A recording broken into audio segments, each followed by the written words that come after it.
water is near freezing. 3 minutes down. Seriously? I think my resilience is better than I thought it was. And I'm not the only one going into the cold. It's a huge trend on social media. Oh boy. And luxury wellness clubs like this are offering cold immersion sessions.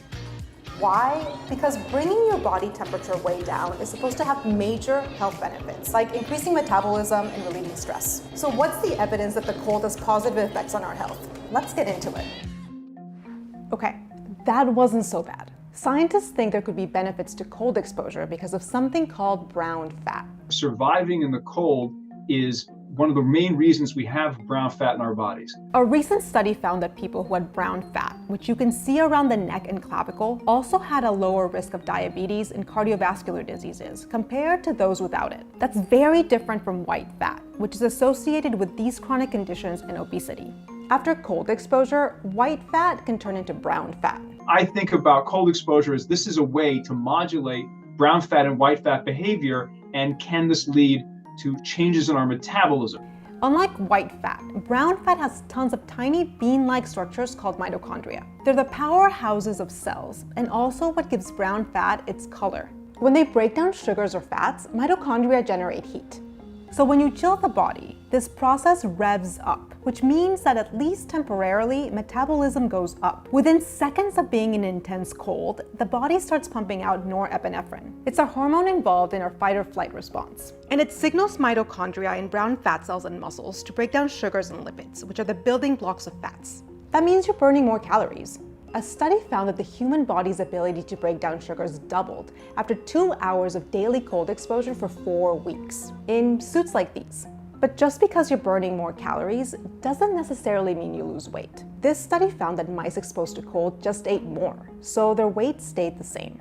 And in terms of using cold plunges to reduce our risk of chronic conditions in the long term, well, there's still quite a bit of research that needs to be done on that to really solidify that idea. Cold exposure is also supposed to reduce stress levels, both physical and mental. The idea is that bouts of stress train us to deal with bigger challenges. At the cellular level, there's some evidence that cold exposure reduces inflammation and cleans up cellular trash.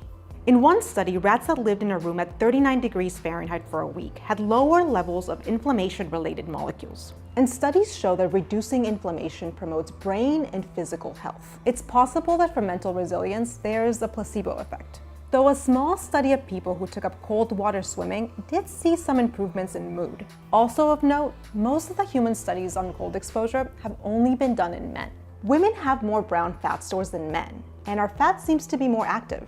So it's possible if cold exposure has any brown fat-related health benefits that these would differ between genders. Scientists also don't know how much cold exposure is needed to see any benefits. Studies all use different protocols, which makes it hard to draw any conclusions. If you're thinking of trying cold exposure, it's important to know your limits. Hypothermia is a real concern. Every person's threshold is different, and it depends on your previous experience with cold. If you don't protect your hands and feet, you could develop non-freezing cold injuries, meaning you become hypersensitive to cold. Plus, if you're a smaller person like me, you'll get cold faster. Wait, I'm starting to shiver a little bit.